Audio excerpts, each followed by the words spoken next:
Welcome to another day of Bhagavad Gita Sadhana. I think I have to adjust my position here. Let's see, what can we do? How's that? Is that better? It's just fascinating to me. And those of you who've been watching for a while may notice too that just how much the sun moves in the sky over the year. Like when we first started, the sun was rising way to my left, which is south. And now the sun is like rising way over there to the north. And something I remember reading once is that we say we have these directions north, south, east, and west. But if we say the sun rises in the east and sets in the west, then we're setting ourselves up for very different definitions of east and west as the year goes on. Yep. Anyhow, yep, before you know it, the sun will be. Where are you? There you are. You're going back across here again. But we're going to enjoy it while we can. I'm Atmadarshan. We're talking about Bhagavad Gita. I'm based in Cleveland, Ohio, a fantastically underrated city. Don't everybody move here. Let's keep it great next to our Great Lake. And I'm mentioning the Great Lake of Erie today because it's so nice and cool here after having been in Phoenix. It's so nice and cool, especially in the mornings. It's cool enough to the point where the lake is warmer than the air in the mornings. And if you've ever gone swimming with that kind of situation, it's just divine. You get in the lake, you're like, oh yeah, I could stay here all day. Then you get out and it's brisk. Why? Why am I waxing on about the weather and temperature like this? And why am I dedicating today's practice to all those suffering in the heat and all those affected by Hurricane Beryl? Thinking of you. Well, because we're in chapter 6 of Bhagavad Gita today and looking at verse 7 as we continue our exploration of the nuances of Samatvam in daily life, of becoming steady on all levels, physical, mental, emotional, and steady in your identity as who you are and how you want to be in this world. So here's verse 7 of chapter 6. I'm chanting from the left side. If you have the big book, the left-hand translation. If you have either of the other books, Hearing or Understanding the Song of Your Soul, it's the translation that's included in those volumes. So verse 6, 7, and I'll chant it in meter. The true self of the self-controlled stays balanced in the cold and heat, in pleasure and in suffering, in honor and in shame alike. Wow. So we have three big concepts related to equanimity today. And one of them has to do with our physical responses to the world we're embodied within. And it's very common to focus on the weather. The weather affects us all. It's something we can talk about at parties without, seeming too intrusive or seeming too distant. How's the weather? The cold and the heat. We're going to look at this verse over the next several days because it encompasses so much. But when it is cold outside versus when it is warm or even hot outside, are you the same person? For example, when I started, I was like, oh, it's so cool here. I'm much happier in the cool, especially doing the sadhana. I have gotten almost immune to any kind of cold now. It's amazing. I can be out in the cold that I never thought I could be out before, and other people are wrapped up in their, even here in Ohio, they're wrapped up in their jackets. I'm like, it feels so good. Oh, maybe with exposure to the heat, I'll feel that way also. But I notice I'm not quite the same yet in cold and heat. And this changes throughout one's life, especially as hormones change. The perception of cold and heat fluctuates. So I, like many people, get more uncomfortable when it's hot. And when it gets really hot, I get pretty cranky. And this is kind of a universal observation across continents, across times, across cultures, that depending on the external environment, we change.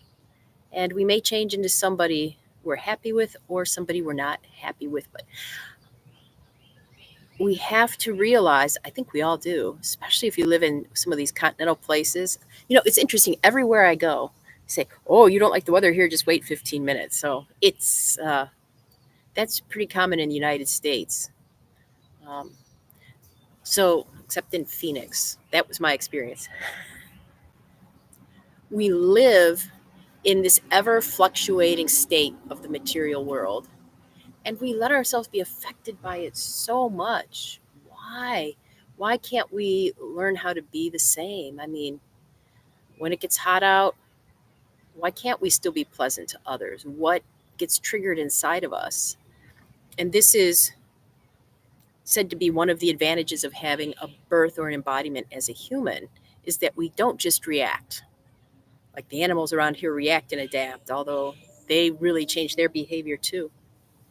Um, but we have some measure of being able to notice and respond, to not just be the slaves to the material world, if we so choose. And yet, many of us are enslaved by what's going on in the environment. Now, we try so hard to control the environment by using climate control in our cars, in our homes, even outdoor venues. People try to control the climate. And what I found is if we expose ourselves to more extremes in the climate, we become more comfortable. I mentioned now I'm really comfortable in the cold. So instead of avoiding, running away from, trying to control today, can you simply be with whatever climate you're in and be yourself? It's harder than it sounds. You might think, well, that's awfully easy, but give it a shot today. Let yourself, especially if you're in an area like Phoenix, where you go inside and it's 70 degrees and you go outside and it's 111 or something. That's a big temperature swing. Can you be this? I had a really hard time, but I know many of you have greater range of adaptability and can do it. We can all do it. We all have this potential. That's one of the things that Gita is trying to show us. We all have the potential to just be ourselves, to be the same, to respond rather than mindlessly reacting. Oh, let's do our practice and notice if, as you're doing it, you have any reaction to the weather and what it is. Maybe you're inside, not even out in the weather. Open a window.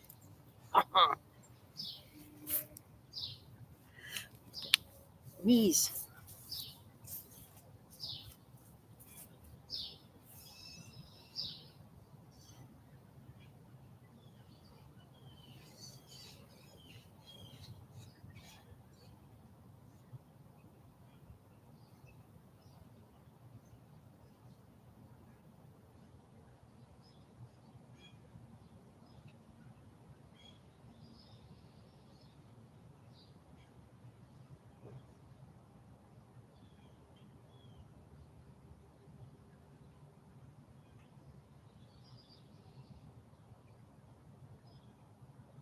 Switch.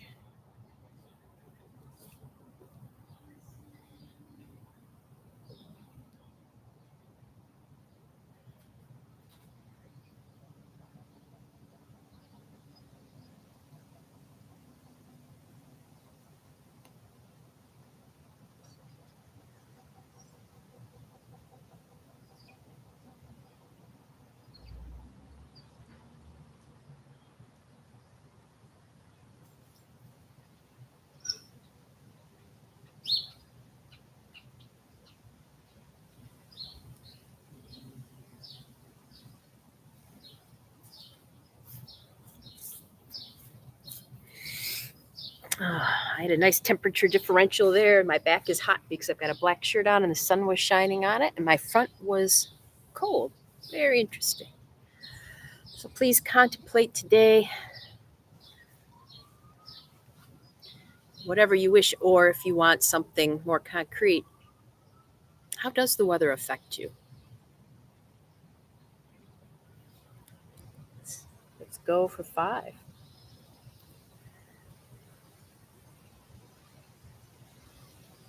Wait, I'm going to change that. How do you let yourself be affected by the weather? Internal locus of control. Still 5.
Welcome back. Welcome back.